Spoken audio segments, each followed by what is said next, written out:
Olá, como vocês estão? Graça e paz. Estamos aqui no nosso tempo Guia com Deus, mais uma vez, desde Machali. Para os que não me conhecem, eu sou o pastor Valtair. E hoje eu queria falar rapidamente sobre o poder das reuniões de oração. Não é sobre o poder das orações, mas é o poder das reuniões de oração.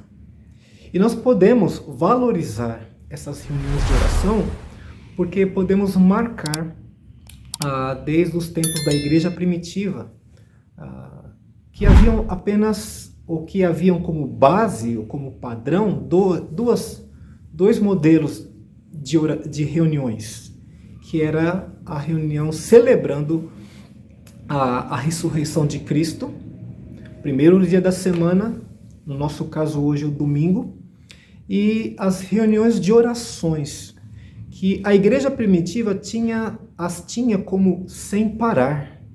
Hoje nós temos relativamente no meio da semana, seja uma quarta, seja uma quinta-feira. Aqui nós estamos com as quintas-feiras. Me parece que em Dom Pedro, as quartas-feiras. Agora, antes de falar da reunião de oração, só queria relembrar a importância da reunião de domingo, no nosso caso, ou como Paulo trata desse assunto complexo, problemático em 1 Coríntios 14. E Paulo vai ali falando mais de correções, porque havia essa necessidade. As reuniões que aconteciam em Corinto eram reuniões lideradas por profetas maiores e profetas menores, não no sentido de profetizar, mas de culto, de falar da Escritura. E estes homens eram orientados, instruídos por Paulo, para que esses cultos pudessem ser ordenados, planejados, consagrados, para que Cristo fosse glorificado, e não outra coisa qualquer. Um culto cristocêntrico. E quando você vai para entender um pouco mais esse contexto, a 1 Coríntios 14, 34 e 35 nos mostra que quem dirigiam esses cultos eram somente homens. Para entender um pouco das especificações que estavam marcadas nesse culto. O culto de ressurreição, o culto do primeiro dia da semana. Porque Cristo é a nossa Páscoa. E esse culto tem um propósito de mostrar à igreja e ao mundo que ele vive, porque ele ressuscitou no primeiro dia da semana. Mas agora, voltando ao culto de oração, eu quero lembrar que 3 versículos ou 3 situações que mostram o poder da reunião de orações. A primeira se encontra em Atos capítulo 1, versículo 14. E aqui nesse texto você vai ver que havia os homens e as mulheres com uma apresentação bem marcante das mulheres. Parece que esse culto ele era realizado de tal forma de expressão que não podemos falar que era um culto onde não se falava em vozes altas. Não podemos falar isto, porque não fala se era em silêncio ou não. Mas fiquemos certos de que esse culto de Atos 1,14 mostra que havia unanimidade nas orações. Então, unanimidade significa Deus está, obviamente, entendendo o que se é falado, mas os presentes também são conscientes do que se fala e é escutado. Por isso nós podemos compreender e aceitar que quando uma pessoa ora, todos ouvindo participam dessa oração. Por isso nós temos o nosso culto de oração, onde cada um ora, todos escutam, todos são conscientes, juntamente com a Trindade, do que se pede, do que se agradece. A segunda demonstração que encontramos das reuniões de oração encontra-se no capítulo 4 de Atos, e lá no versículo 24, nós encontramos a igreja se reunindo para orar por um problema. E, irmãos, é uma oportunidade ímpar que Deus nos dá como igreja, como corpo de Cristo, de reunir-se para orar por problemas. E qual é o problema que encontramos aqui? Pedro e João haviam sido impedidos pelas autoridades de anunciar ou de pregar o nome de Jesus. Só por essa razão a igreja se reuniu para orar. A terceira razão que nós vemos aqui também se encontra no livro de Atos, lá no capítulo 12, e lá no versículo 5, a igreja se reuniu na casa de Maria, e Maria aqui é a mãe de João Marcos, aquele que escreveu o Evangelho de Marcos, o primeiro evangelho que nós temos na Bíblia.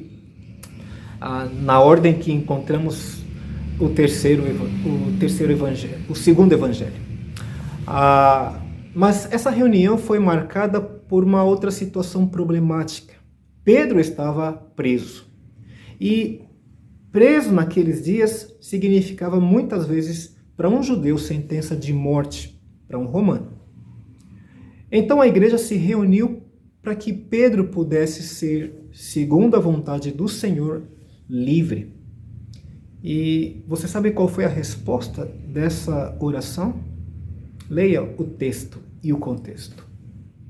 Agora, veja que essas três razões de oração, de Atos 1,14, Atos 4,24 e Atos 12,5, mostram que o poder destas reuniões é uma marca que Deus deu para a sua igreja. E o nosso consolo termina com as palavras do próprio Senhor Jesus em Mateus, capítulo 18.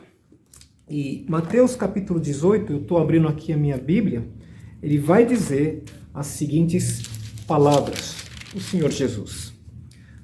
Começando do versículo 18, Mateus 18, 18 diz assim: Em verdade vos digo que tudo o que ligardes na terra terá sido ligado nos céus, e tudo o que desligardes na terra terá sido desligado nos céus.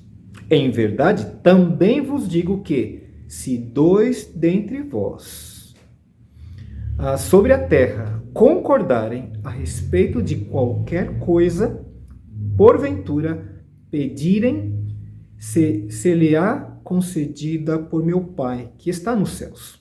Porque onde estiverem dois ou três reunidos em meu nome, ali estou no meio deles. A minha conclusão aqui é que nós vemos que o poder da oração é a própria presença do Senhor Jesus. E você já percebeu que o culto de oração geralmente não é toda a igreja que se junta? Geralmente os cultos de orações são poucas pessoas.